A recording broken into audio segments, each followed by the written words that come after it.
আল্লাহ পাক রব্বুল আলামিন বলেন, লায়ুং শাকারতুম, যদি তোমরা আমার নিয়ামতের শুকরিয়া আদায় করো, আমার নিয়ামত পাওয়ার পরে, লা আজিদান্নাকুম, তাহলে আমি আল্লাহ তাআলা রব্বুল আলামিন তোমাদেরকে বেশি থেকে বেশি নিয়ামত বাড়িয়ে দিব। সুবহানাল্লাহ।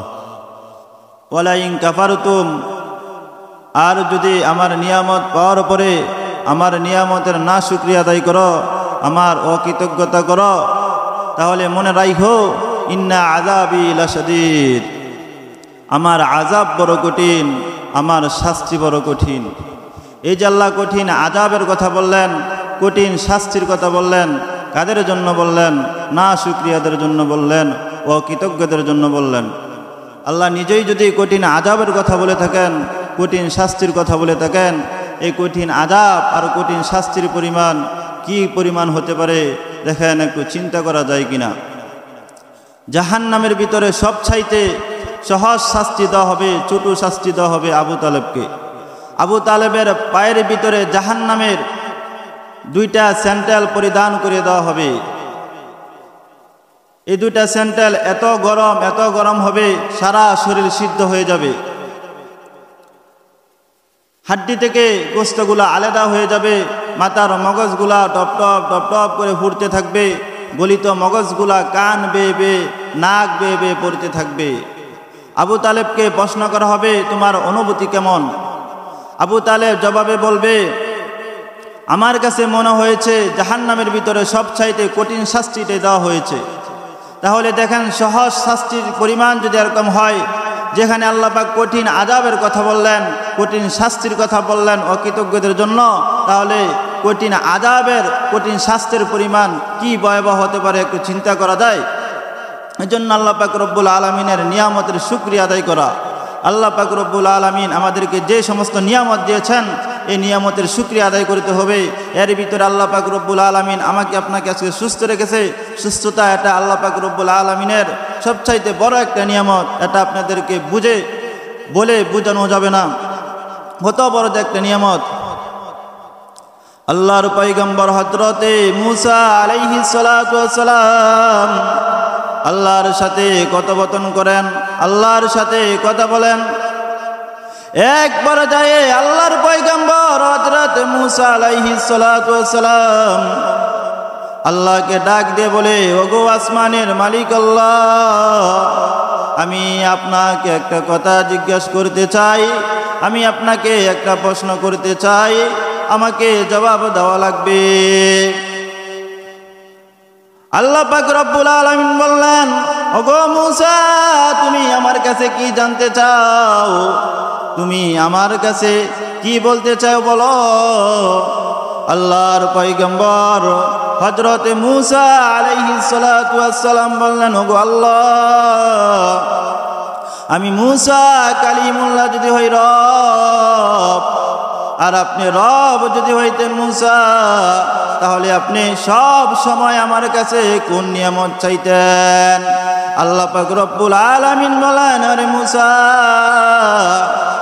তুমি দামি একটা প্রশ্ন করেছ, কঠিন একটা প্রশ্ন করেছ, কিন্তু এটা তো কোনোদিন সম্ভব না। হযরতে মূসা আলাইহিস সালাতু ওয়াস সালাম বলেন, ওগো আল্লাহ, আমিও তো জানি এটা কোনোদিন সম্ভব না। যদি সম্ভব হইতো, তাহলে আপনি আমার কাছে কোন নিয়ামতটা চাইতেন? আল্লাহ পাক রব্বুল আলামিন বলেন, ও পয়গম্বর মূসা, আমি রব যদি হইতাম মূসা, আর তুমি মূসা কালিমুল্লাহ যদি হইতা রব, তাহলে আমি তোমার কাছে সব সময় সুস্থতার নিয়ামত চাইতাম।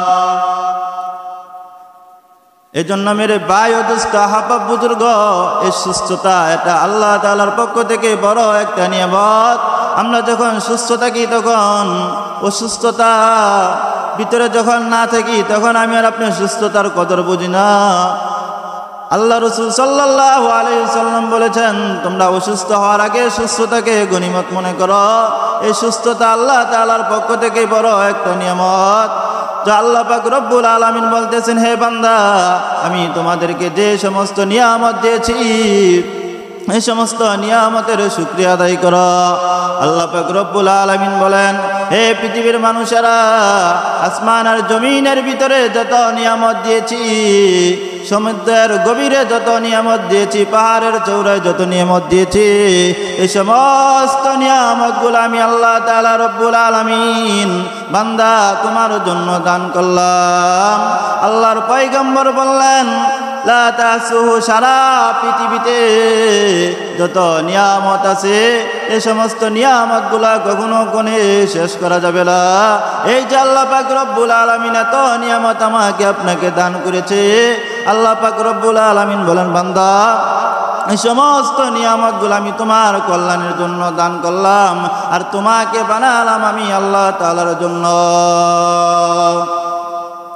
আল্লাহ পাক রব্বুল আলামিন বলেন, এই আসমান বান্দার কল্যাণের জন্য বানালাম, এই জমিন বান্দার কল্যাণের জন্য বানালাম, এই পাহাড় বান্দার কল্যাণের জন্য বানালাম, সমুদ্র বান্দার কল্যাণের জন্য বানালাম।